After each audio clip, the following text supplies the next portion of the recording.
पश्चिमी राजनीतिक सोच की शुरुआत को अगर समझना है तो सोचिए एक बहुत बड़ा वैचारिक भूकंप आया था और उस भूकंप का केंद्र था सिर्फ एक इंसान, सुकरात।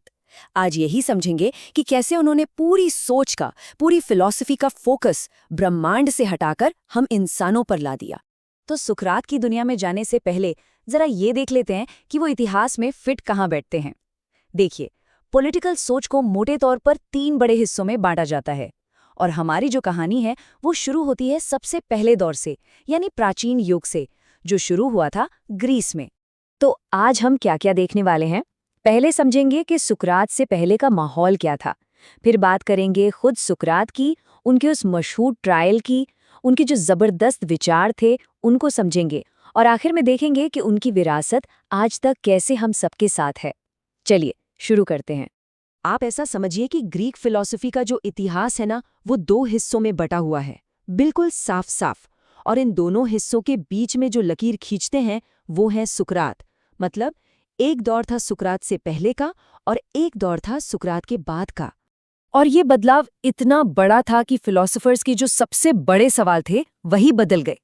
सुकरात से पहले सब पूछते थे ये दुनिया, ये ब्रह्मांड आखिर बना किससे है, लेकिन सुकरात के बाद सवाल हो गया एक इंसान को अपनी जिंदगी जीनी कैसे चाहिए। फोकस पूरी तरह से बाहर की दुनिया से घूमकर अंदर यानी इंसान पर आ गया। तो चलिए थोड़ा पीछे चलते हैं, सुकरात से पहले के दौर में देखते हैं कि उस वक्त के जो थिंकर्स थे वो आखिर किन सवालों में उलझे हुए थे। ये जो शुरुआती थिंकर्स थे ना, जिन्हें हम प्री सोक्रेटिक्स भी कहते हैं, उनकी सबसे बड़ी बात ये थी कि वो दुनिया को मिथकों या कहानियों से नहीं बल्कि लॉजिक से समझने की कोशिश कर रहे थे। तो कोई कह रहा था कि सब कुछ पानी से बना है, कोई कहता था नहीं हवा ही असली तत्व है। मतलब सब के सब प्रकृति के जो बड़े बड़े रहस्य थे उन्हें सुलझाने में लगे हुए थे। और बस इसी माहौल में जहां हर कोई ब्रह्मांड की पहेली सुलझा रहा था, एंट्री होती है सुकरात की, और वो आके पूरी की पूरी डिबेट का रुख ही बदल देते हैं। तो ये सुकरात थे कौन? देखिए, वो कोई राजा महाराजा नहीं थे, एक बहुत ही साधारण परिवार से थे। एक पत्थर तराशने वाले और एक दाई के बेटे। उन्होंने अपने शहर के लिए एक सैनिक के तौर पर लड़ाई भी लड़ी, और फिर उन्होंने अपनी पूरी जिंदगी आसमान के तारे देखने में नहीं बल्कि एथेंस के बाजारों में घूम घूम कर आम लोगों से ये पूछने में लगा दी कि भाई अच्छाई क्या है, न्याय क्या होता है। लेकिन एक बात तो है, जब कोई इस्टैब्लिश्ड सिस्टम और परंपराओं पर लगातार सवाल उठाता है तो उसके दुश्मन भी बन जाते हैं, और वो भी बहुत ताकतवर। सुकरात के साथ भी यही हुआ, और इसका नतीजा एक ऐसा ट्रायल, एक ऐसा मुकदमा जिसे इतिहास आज तक नहीं भुला पाया है। सोचिए, 70 साल की उम्र में सुकरात को कटघरे में खड़ा कर दिया गया और एथेंस की सरकार ने उन पर 1 नहीं 2 नहीं बल्कि 3 बड़े और संगीन इल्जाम लगाए।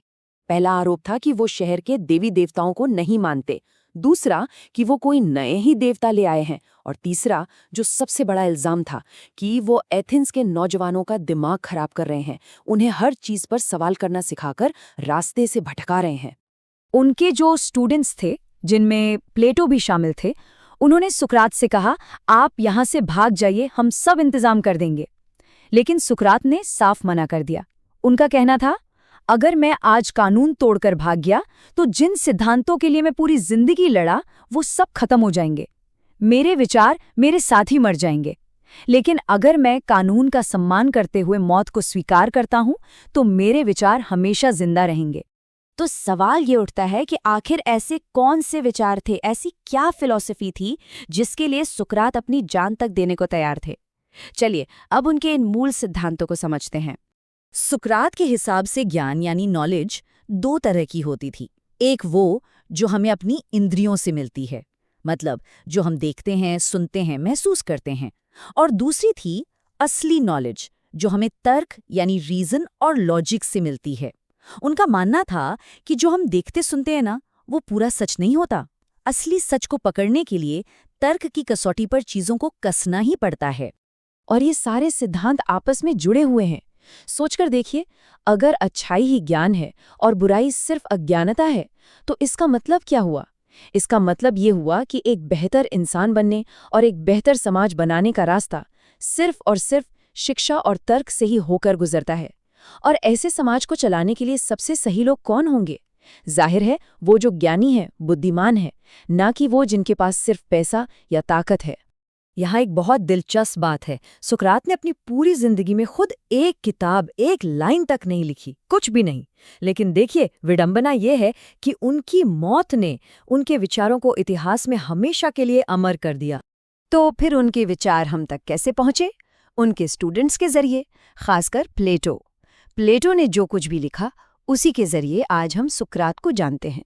और फिर प्लेटो के स्टूडेंट अरस्तु ने इस परंपरा को और आगे बढ़ाया। ये दोनों ही इतिहास के सबसे महान विचारकों में गिने जाते हैं। और ये सब हमें आखिर में एक बहुत ही गहरे सवाल के साथ छोड़ जाता है। सुकरात की कहानी हमें ये सोचने पर मजबूर करती है कि आखिर ज्यादा जरूरी क्या है, किसी एक इंसान की अपनी जान, या वो विचार और वो सिद्धांत जिनके लिए वो इंसान खड़ा है।